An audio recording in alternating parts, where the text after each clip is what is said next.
Good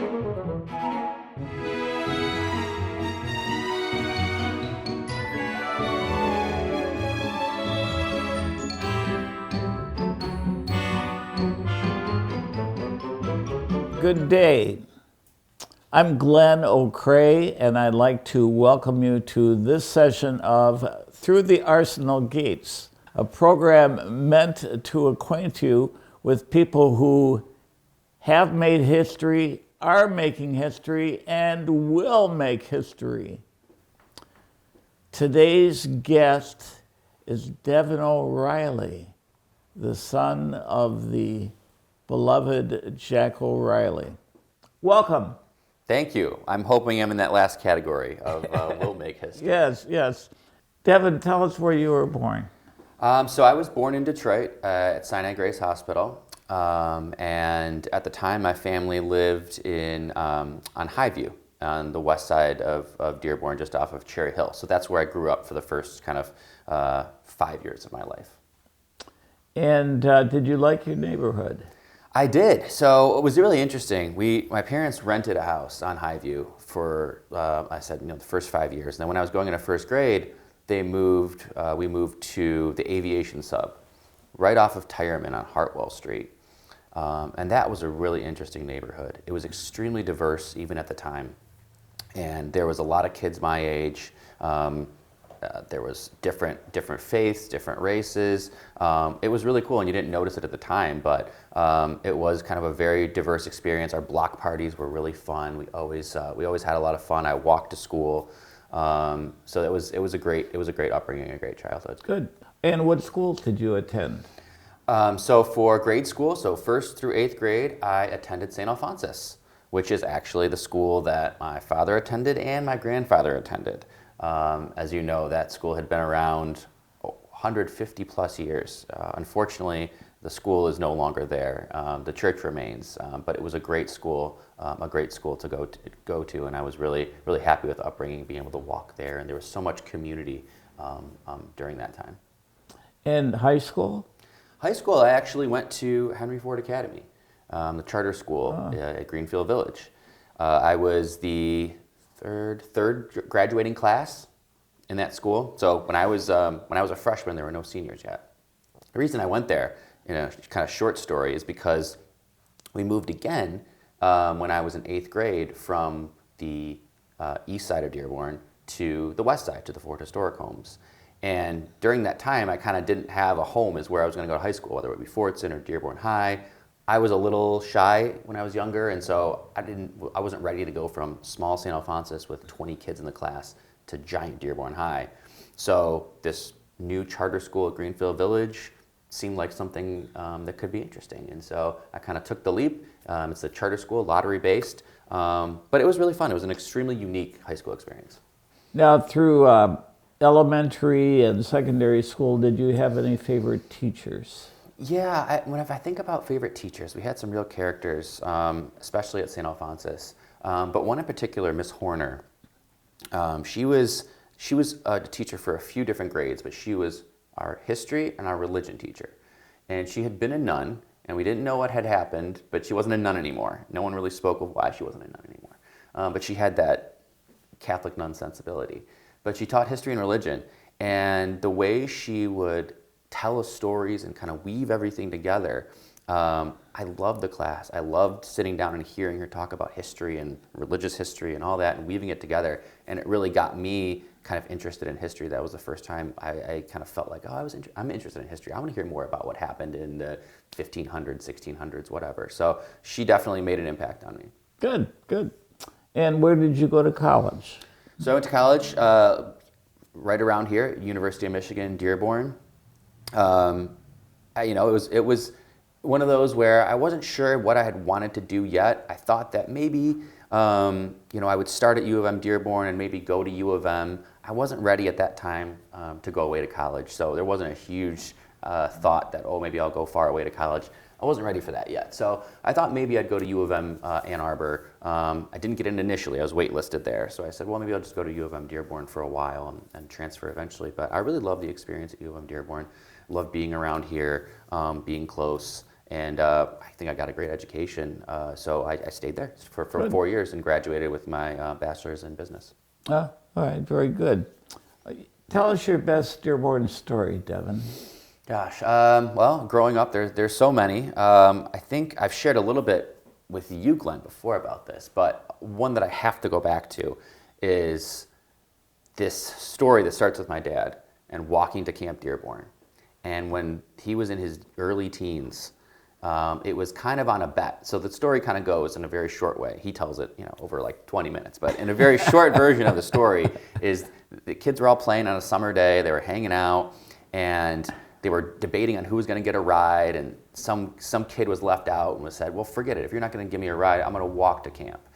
And then some other kid said, well, if you're going to walk to camp, I'll walk to camp. And then my dad said, well, all right, I'll walk to camp with you. And so it became a thing. And all of them walked to Camp Dearborn into the night and got there in the early morning. And if you imagine, this was in the, probably maybe late 50s, early 60s. He tells us there's no lights. You're walking up Grand River. The only lights are like the fruit stands and the different stands that were along the way. And he did it in boots. And he would tell the story, and they did it again, I think 2 more times. And so I just got jealous in telling you the story. And me being a younger kid, I was in my early 20s, said, I can do that. I want to walk to Camp Dearborn. So I got my brother, who was around at the time, and one of my best friends, and we decided to just do it and walk to Camp Dearborn. And we did, and it was incredibly difficult. I can't imagine. I really can't imagine how they did it, because I thought I was in good shape at the time. But it took us 12 hours. We walked all day. Our feet and our knees were just beat to all heck at the time. But we did make it. We walked through a rainstorm. And so I love I'd it. be able to say I walked 40 miles to Camp Dearborn. Very good, very good. Now, did you work while growing up? I did. I actually got a job pretty early.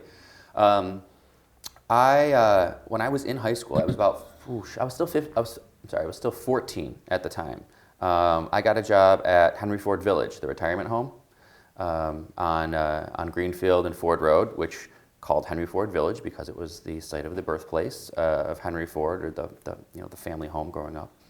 And they kind of had a program where they would hire people young. They would bring in young kids. They'd offer them kind of scholarship, give them some training. And so they were one of the places that hired really early.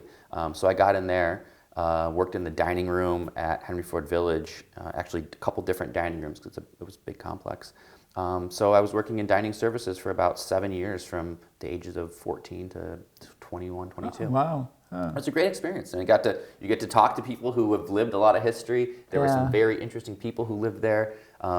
Teaches you a lot of patience working with them in the food service industry, and some people are very particular with their orders. You have to kind of take a lot, but it taught me a lot. I'll add our current mayor, Mayor Hamoud. I worked with him at Henry Ford Village, so that's where I first met him when we were teenagers. Now, when you were a youth, your grandfather was mayor. Tell us about that. Yeah, I just missed that, actually. I think he was mayor till 84, 85. I was just born. I never got to experience growing up with my grandfather as mayor, but that was still kind of around because he was still around, and I do remember vividly kind of. He would always come back for the homecoming festival because he moved to Florida in the late 80s. And I remember him coming back, and we'd go to the homecoming festival, and they'd always give him, I can't remember which dealership it was, would give him like a really cool car, like a convertible Mustang, something like that. And he would always drive around in it. And it still felt like he was the mayor. People would come up to him and say hello, and he'd let me ride in the Mustang with him. And it was just such a cool experience because he was like the king of homecoming, as we know. He kind of created it. So I would get to walk around homecoming with him, and it felt like he was the king of homecoming, and that was really fun. Sure, yeah. Tell us about your dad. Your dad was mayor, and ladies and gentlemen, again, this is Devon O'Reilly, whose dad was Jack O'Reilly, mayor of Dearborn. Mm-hmm. Tell us about your dad. Yeah, I mean, he lived an incredible life. He probably lived multiple lives, in one life that most normal people would live.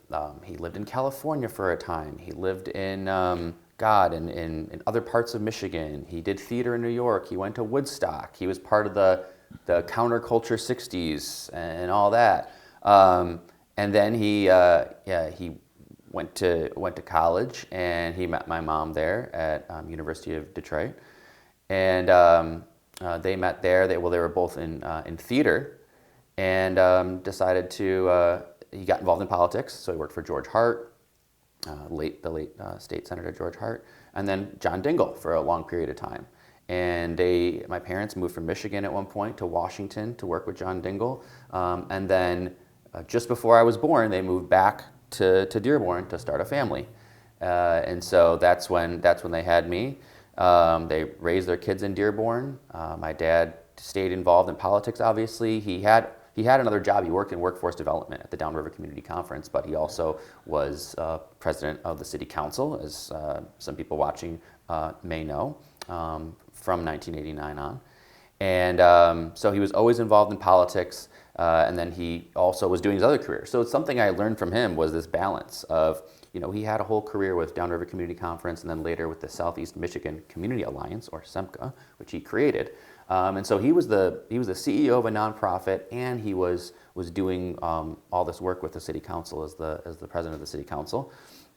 Then, as when the mayor passed, he assumed the role of mayor. He felt it was his duty to take that role on, and he did it. And it wasn't really his plan necessarily, but he felt this was his calling, and this was what needed to be done, and he was the right person for the job. All that though, he always had time for us. As busy as he was with work, he was always the person he could pick us up from practices. He would take us to practices. He would take us to school. He would take us on trips. And so I have I don't. I would say all that, and people might say, "Oh, wow! So you probably never saw him. He probably was never around. He was busy with work." Not the case at all. We saw him all the time. We got weekends with him. We got vacations. He was very, very present, and I don't know how he was able to balance all of it. He could do anything he wanted. He was mayor. He could say, "Forget that meeting. I got to go pick up my kids." I'm sure he did that a few times. Yeah. What characteristic that your dad had would you most like to have? Sure. He had a real respect for duty and for what needed to be done and what was right. He had a very good moral compass, and he understood when something was right and something was wrong. And not everyone has that, and I realized that as I grow up. Not everyone can look at something and quickly decide and quickly make that kind of internal decision, what's right, what's wrong, what feels right, what feels wrong. He was very good at understanding this is the right thing to do, and so I'm going to do it. He was also really good at listening to everyone. Like you said, he was the mayor, he was the boss, he could do whatever he wanted, but he didn't govern that way. He talked to everybody. He talked to all his advisors and people in different departments and people who were dealing with the issues that were most affected them, and he would get their opinions and he would listen to them. And then make his decision. And that's something I really would like to continue to take with me and try to in my life, is to really listen to everyone first, take everyone's opinion, take everyone's feedback, and then make the decision. And he was really good at listening to people. Yeah. Now, how did your mom deal with your dad's political life? Well, I think she dealt with it pretty well. Of course, I know it was probably difficult with late nights, because there were certainly many late nights, and a lot of different duties that went along with that. My mom was not someone who enjoyed kind of being in the spotlight. Neither did my dad, but he had to be. But she wasn't someone who wanted to kind of be in the spotlight. So she was content to really help to raise us, or three boys. And so I think she dealt with it. She was happy he was doing it. She understood that this was something that meant a lot to him, and that's something that he had a real passion for. And so I think she enjoyed and liked that he was able to do that. Now, does she continue to live in the home where you Yes, grew up? lives in the home where we grew up, over on Beach Street in the Ford Homes, which is also where I live now. So we actually live very close to each other. Very good. Now, you mentioned George Hart and John Dingell. What other characters in the political arena did your dad interact with along the way? Gosh, there were so many. I remember growing up, there was so many fundraisers I'd go to. It's like, one of those, you look back and you realize that maybe this wasn't a normal childhood when your Friday nights are at the Italian American Hall or at the different fundraisers and stuff like that. So I grew up in kind of the world of fundraisers and events and all that, and so all the members of the That's city going council, out to dinner. yeah, exactly. I remember early on a memory of being at the governor's mansion when Jim Blanchard was the governor, because my mom had worked closely with Jim Blanchard. Of course, like I said, the Dingles and the Harts, the early council members. Well, I call them early council members, the ones when I was a kid. Nancy Hubbard and Doug Thomas and Bob Knope and some of those folks. You just got to know really well. I mean, I was just a little kid, but you get to know them pretty well through the years. Now, I believe your dad considered John Dingle to be his mentor. Mm-hmm. Any good John Dingle stories? Well, the John Dingle stories for me are really about what he taught my dad and how my dad really learned what he believes in kind of fairness and doing what's right from John Dingle. And as I got to know him, he was older, but he always remembered my name. He knew who I was, even if I met him in like sometimes a different situation. When I grew up and I was working somewhere, and he came into the office because it was in workforce development. He knew who I was, and he talked to me about my dad, asked me how I was doing, and he was just a very, very humble guy. Cool, very good. Tell us about your dad's relationship with Mayor Guido. Yeah, it was a great relationship overall. I think that early on, they kind of not ran necessarily on the same slate, but they were aligned with each other. They weren't adversaries when my dad was on the council, and Mayor Guido was the mayor. I think early on, there was maybe some tension because I think a lot of people wanted my dad to run for mayor. He didn't want to, but a lot of people wanted my dad to run for mayor, and so I think there was at times early on some tension between the two of them in terms of the mayor thought, well, is he going to come for my job? Is he going to try and run? And I think at one point, I don't know when it was, I was young, but at one point they just kind of just talked, and my dad said, I don't want to be the mayor. I'm not going to come for your job. I want to work with you. I don't want to be the mayor right now. How did your dad deal with the stresses that he found on the job, or did he never indicate that there were stresses? Oh no. No, there were definitely stresses with the job, absolutely, and we could tell sometimes when he was stressed out. There were times, whether it be, looking back, I don't know what could have been budget, it could have been, a lot of negotiations with police or fire, whatever was going on at the time. There were definitely stresses related to the job and managing all those people. But he just loved to find those little bit of times to relax. He loved listening to music. A lot of the 60s and 70s from growing up, Simon and Garfunkel, James Taylor, the Beatles, Cat Stevens are some of his favorites. Nice, relaxing music. He loved going to dinner with us. I remember that distinctly, even into my adulthood. On Friday nights and usually Sunday nights too, we would just go out to dinner somewhere, either in Dearborn or Detroit, and we would just have a nice dinner, and we wouldn't really talk about politics or his job or anything. And I think he really enjoyed that. And then going on vacation once in a while. We did that once or twice a year to try and just relax, and I think he really enjoyed that. Some of his favorite places were the Outer Banks in North Carolina. We loved getting a vacation house there. And then we loved going to Washington, D.C. to be kind of tourists and enjoy Washington because my parents had such a connection with Washington, D.C. Then in later years, California, we'd go to Southern California where my brother lived, and he loved taking those vacations, just unwinding and relaxing. Yeah. Now, in your dad's obituary that you had written for Facebook, you indicated that at your dad's deathbed, he was surrounded by family and music. What kind of music was it? It's a lot of what I mentioned. Okay. So yeah, Cat Stevens, Cat Stevens, James Taylor, the Beatles, Bob Dylan. Those are some of his favorites. He has two favorite poems that we were reading. If and Time of Your Life were two of his favorite poems, and so we listened to music, and yeah, those were always his favorites. It was always a good calming music for him. Oh, okay, very good. When you were 12, what did you think you wanted to do for a living? When I was 12, I thought that I wanted to be a sports agent or a manager. That's what I thought would be the coolest thing. I realized that when maybe when I was 10, I thought maybe I wanted to actually be an athlete. And then I soon realized that I didn't really have the physicality to be a professional athlete. And so I thought, well, maybe I could be in sports by being a manager of the team or an agent for the athletes. So that's what I thought I wanted to do. I thought that for a few years. And then once I got into college and started to learn about other areas of business, other areas of education, I kind of changed my mind a little bit. Okay. And what do you do for a living right now? So right now, I work, and I should say not right now, for almost 10 years, I've worked at the Detroit Regional Chamber, which is a regional chamber of commerce for 11 counties in the region. So it's a very large chamber of commerce that kind of is an umbrella to a lot of other chambers, but it really focuses on economic development, business advocacy. My role at the chamber specifically is I'm the senior director of community engagement and leadership development. So I manage a few different programs. All of our efforts to help small businesses and entrepreneurs. So I work a lot with small businesses and entrepreneurs to help them grow and help them get the resources they need.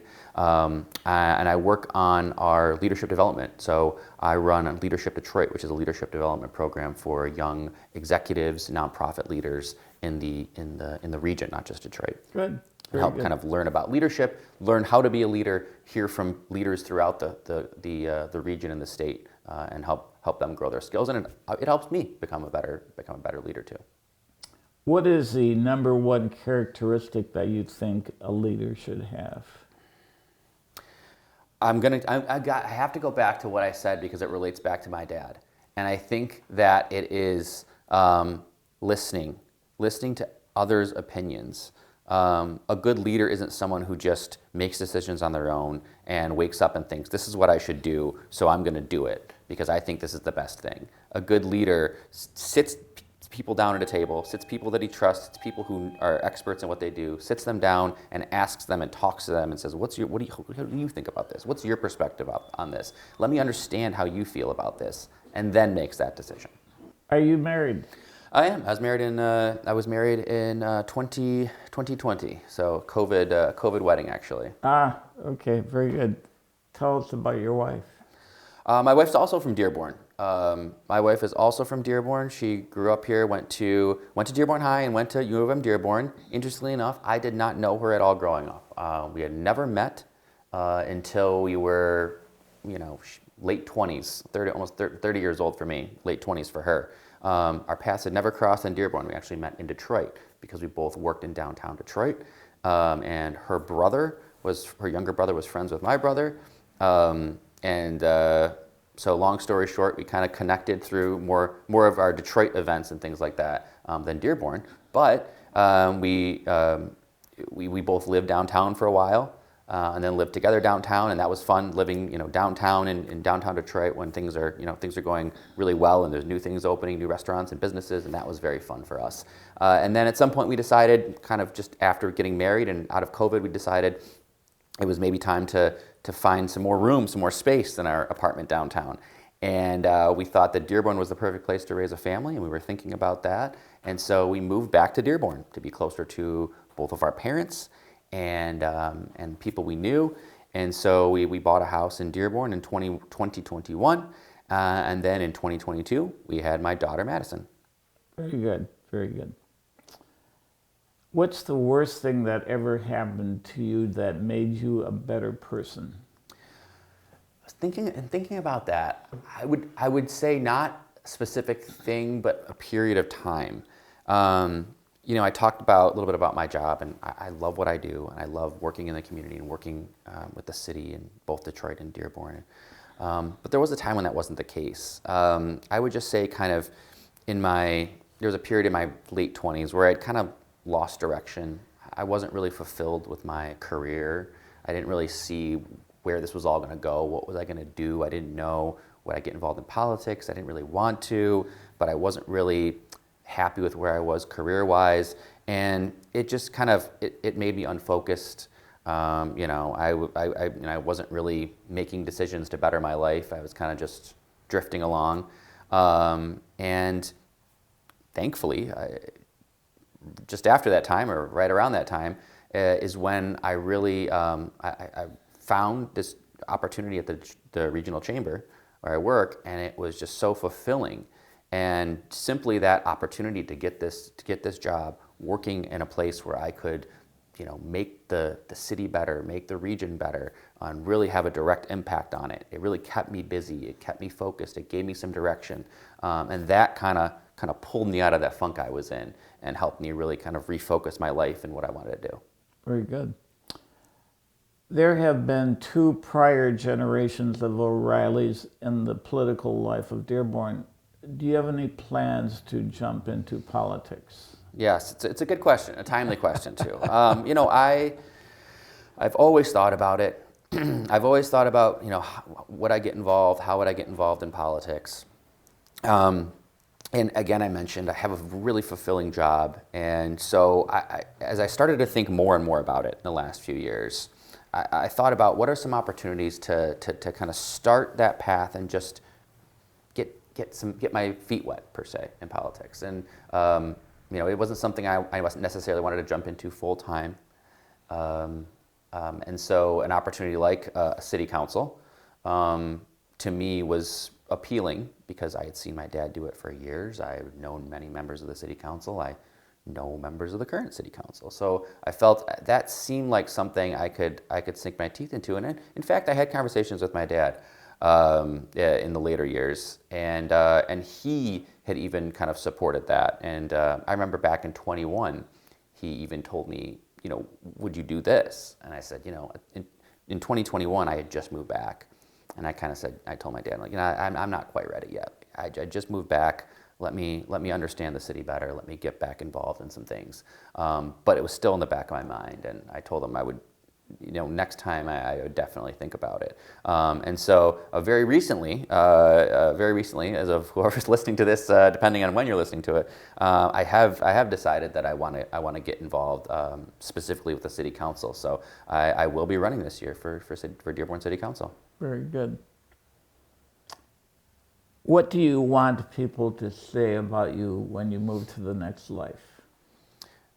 Definitely something you think about sometimes. You don't want to dwell on it, but you definitely want to think about it because it should guide what you do, and especially with what we've gone through in our family recently. You hear a lot about that. It's kind of, you get to hear the other side of that. You're the person. I'm sure my dad thought about this, and now I'm hearing the things that I'm sure he was hoping he would hear, or he was hoping people would say in answering this question.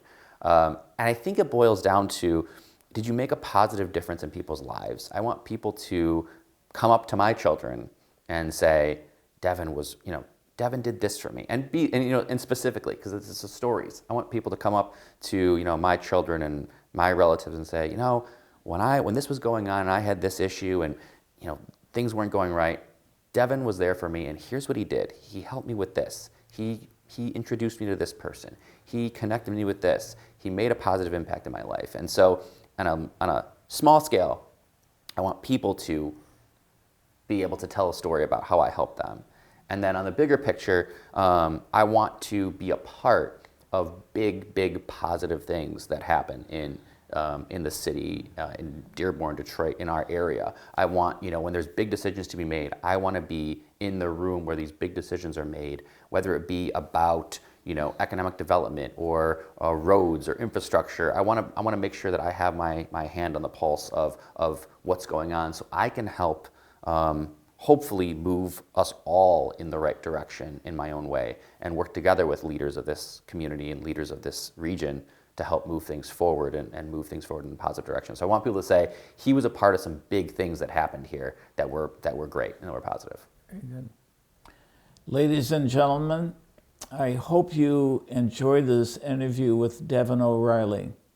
If you enjoyed it, tell all your friends and relatives. If you didn't enjoy it, just keep it to yourself. Thanks for joining us.